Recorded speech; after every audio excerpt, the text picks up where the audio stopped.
Chers frères et sœurs, que la paix et la grâce de notre Seigneur et Sauveur Jésus-Christ soient avec vous. Aujourd'hui, j'aimerais partager avec vous un autre message biblique basé sur le texte suivant, Marc 11, 20 à 26.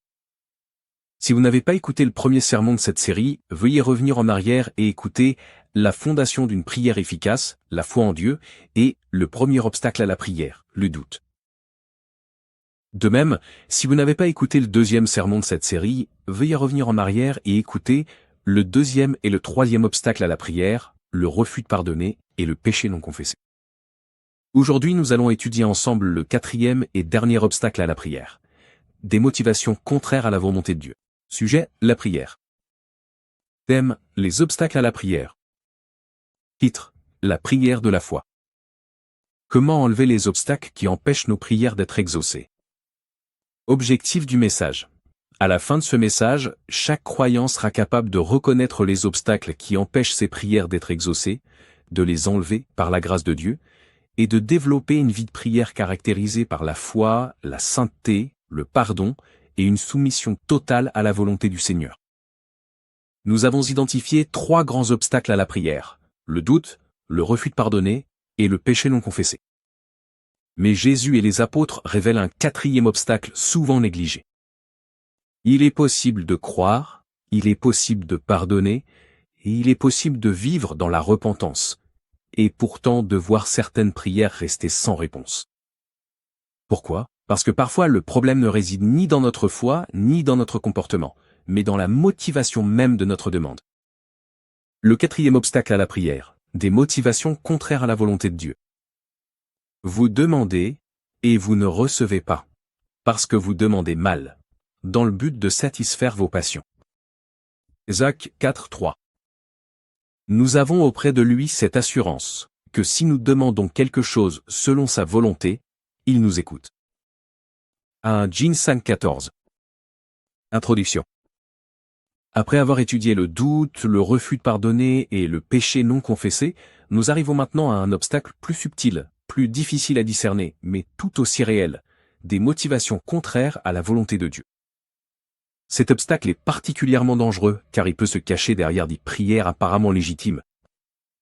À première vue, la demande semble bonne.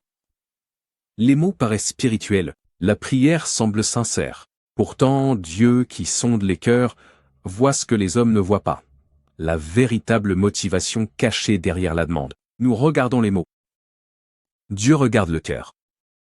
Nous entendons la requête. Dieu examine les intentions.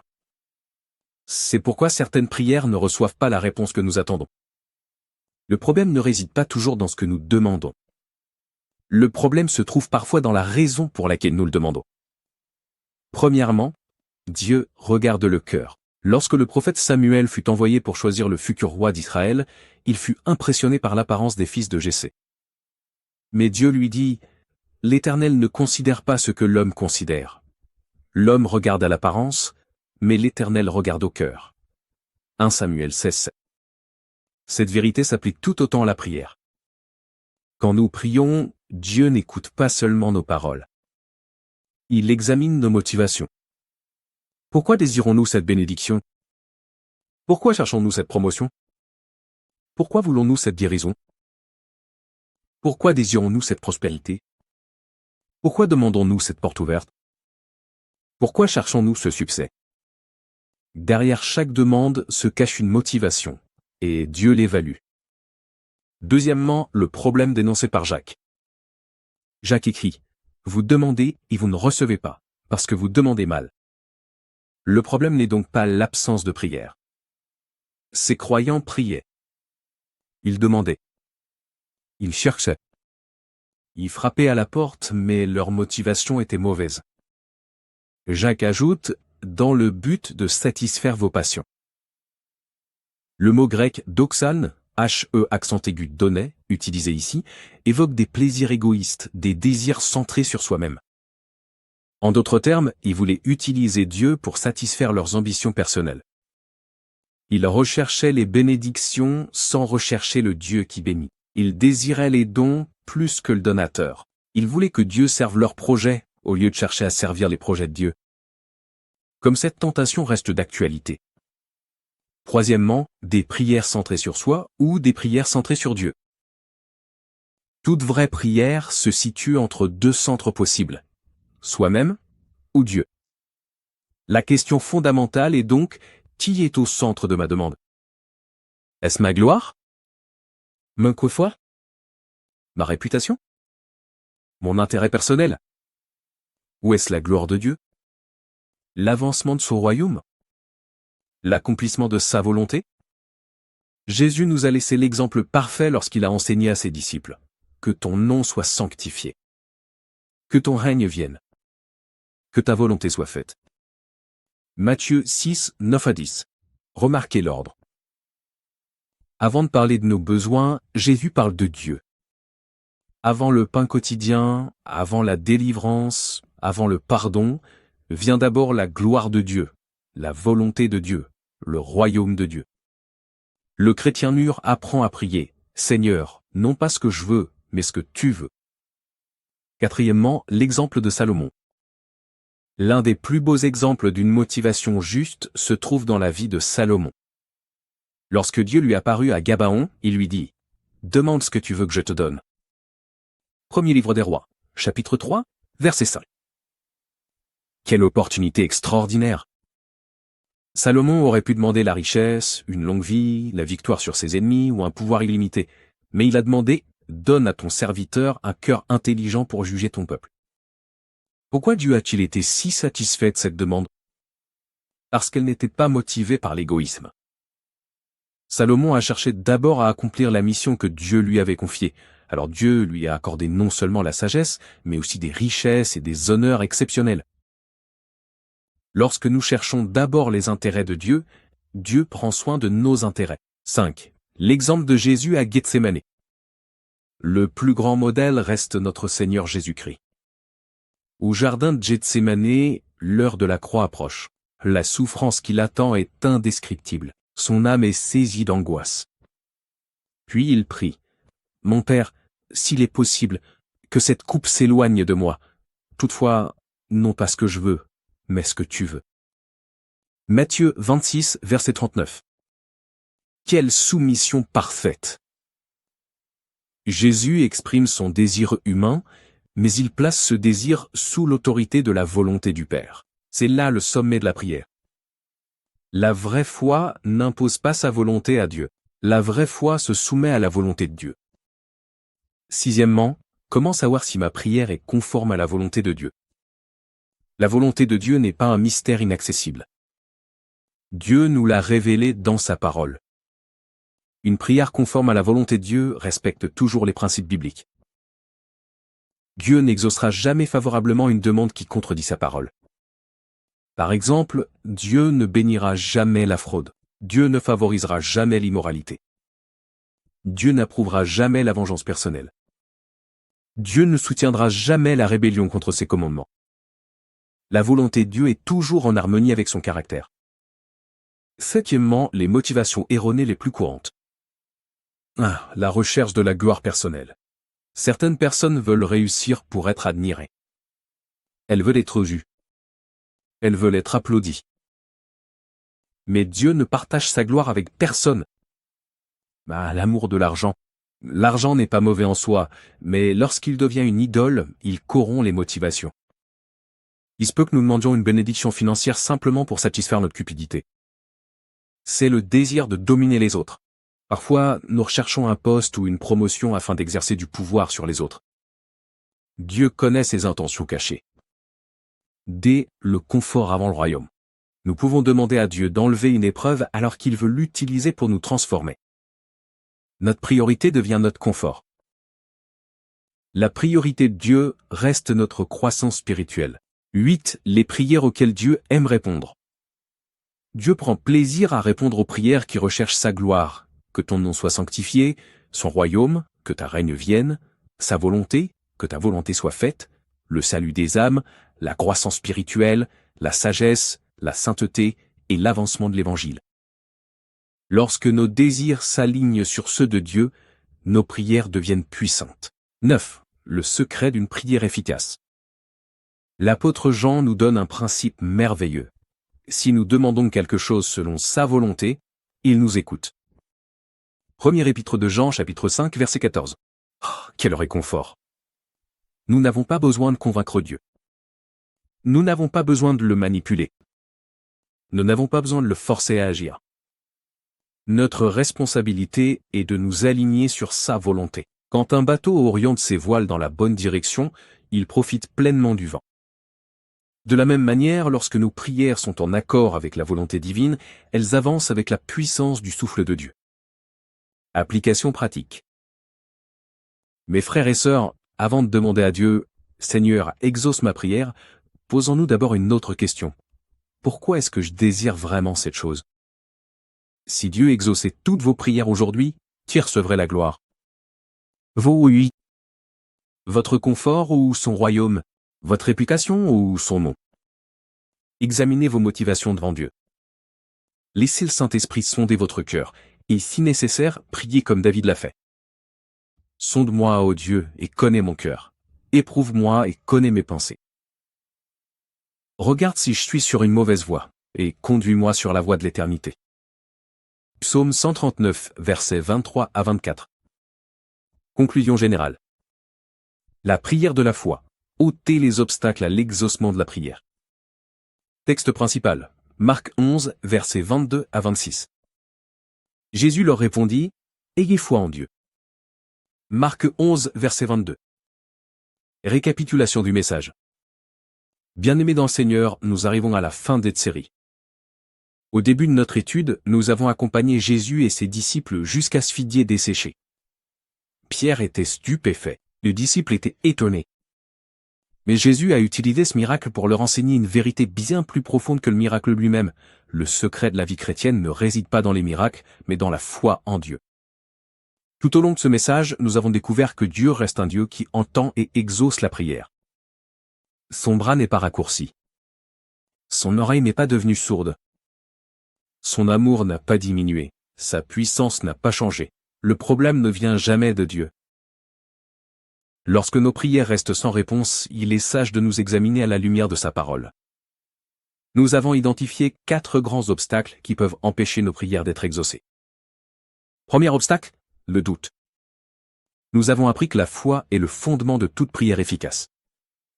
Jésus déclara « Ayez foi en Dieu ». Le doute est l'ennemi de la foi. Il détourne notre regard de Dieu pour le fixer sur les circonstances. Il nous pousse à regarder la montagne au lieu de regarder celui qui peut déplacer la montagne. Nous avons vu Pierre marcher sur l'eau tant que ses yeux restaient fixés sur Jésus. Nous avons vu Abraham croire contre toute espérance. Nous avons entendu le cri de ce père désespéré. « Je crois, viens au secours de mon incrédulité. » La leçon est claire, la foi s'attache aux promesses de Dieu. Le doute s'attache au problème. Deuxième obstacle, le refus de pardonner. Nous avons ensuite découvert que Jésus relie directement le pardon à la prière. Qu'est-ce qu'il y a? Parce qu'un cœur rempli d'amertume ne peut pas pleinement goûter la communion avec Dieu. Nous avons contemplé Jésus sur la croix, priant « Père, pardonne-leur ». Nous avons compris que nous pardonnons non pas parce que les autres le méritent, mais parce que nous-mêmes avons reçu un pardon immense. L'amertume emprisonne. Le pardon libère. L'amertume détruit. Le pardon guérit. L'amertume ferme des portes. Le pardon ouvre le chemin de la grâce. Troisième obstacle, le péché non confessé. Nous abordons alors la question du péché caché. Le péché non confessé agit comme une barrière dans notre communion avec Dieu. Nous avons observé l'angoisse intérieure de David lorsqu'il a tenté de cacher son péché. Puis nous avons vu la puissance réparatrice de la confession. Quelle merveilleuse promesse! Si nous confessons nos péchés, il est fidèle et juste pour nous les pardonner. Notre Dieu est un Dieu qui restaure. Notre Dieu est un Dieu qui relève. Notre Dieu est un Dieu qui pardonne. Aucune chute n'est trop profonde pour sa grâce. Aucun péché n'est trop grand pour le sang de Jésus-Christ. Quatrième obstacle, des motivations contraires à la volonté de Dieu. Enfin, nous avons découvert que Dieu examine les motivations qui se cachent derrière nos prières. Il ne regarde pas seulement ce que nous demandons. Il regarde pourquoi nous le demandons. La vraie prière cherche d'abord la gloire de Dieu, le royaume de Dieu, la volonté de Dieu. La plus grande prière n'est pas « Seigneur, fais ma volonté ».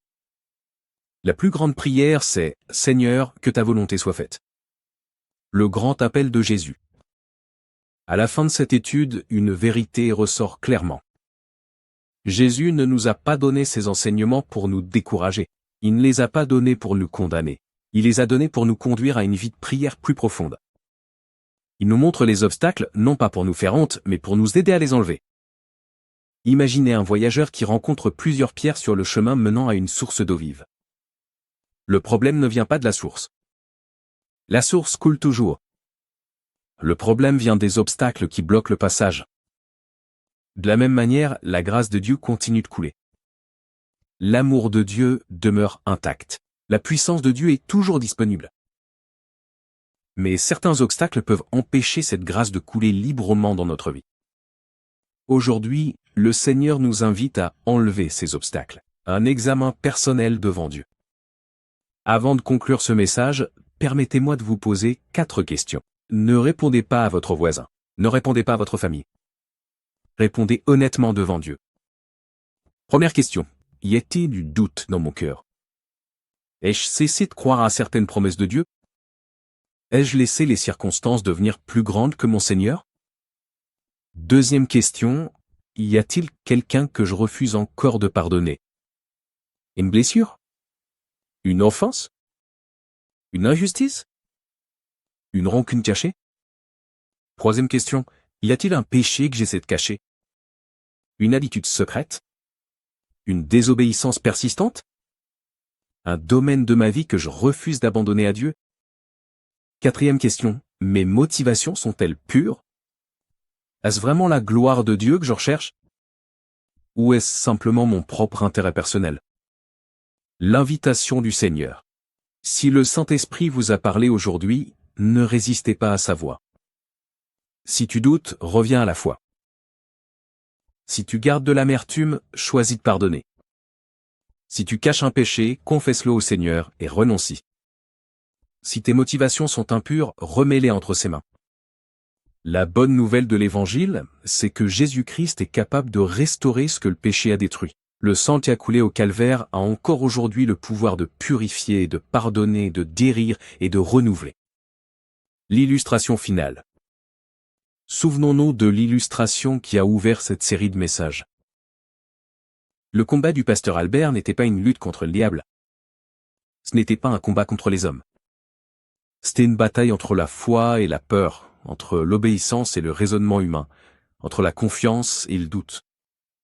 Cette même bataille existe encore aujourd'hui dans le cœur de nombreux croyants.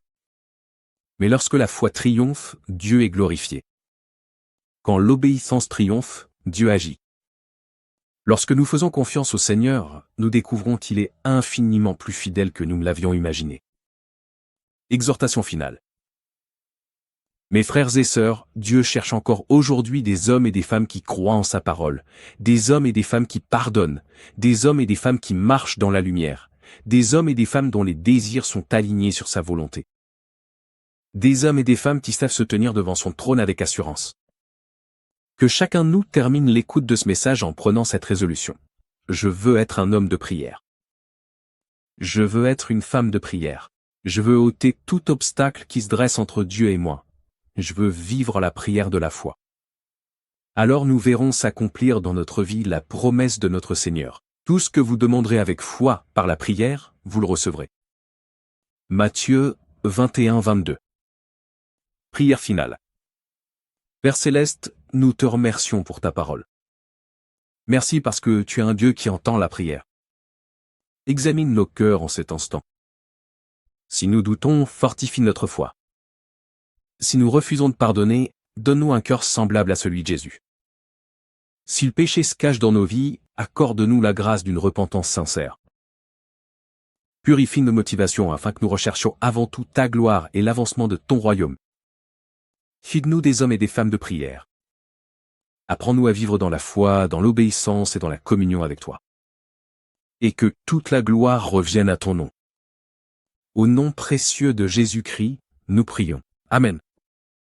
Pensez à retenir. La prière de la foi n'est pas une question de volume de voix, de longueur de discours ou d'émotion religieuse. C'est le fruit d'un cœur qui croit Dieu, pardonne aux autres, marche dans la lumière et recherche avant tout la volonté du Père. Amen. Que le Seigneur bénisse ton cœur par sa parole afin que tu puisses vivre une vie de prière épanouissante. Et maintenant, que le Dieu de paix, qui a ramené d'entre les morts le grand berger des brebis par le sang de l'alliance éternelle, notre Seigneur Jésus, vous rende capable de toute bonne œuvre pour faire sa volonté, opérant en vous ce qui lui est agréable par Jésus-Christ, à qui soit la gloire au siècle des siècles. Amen.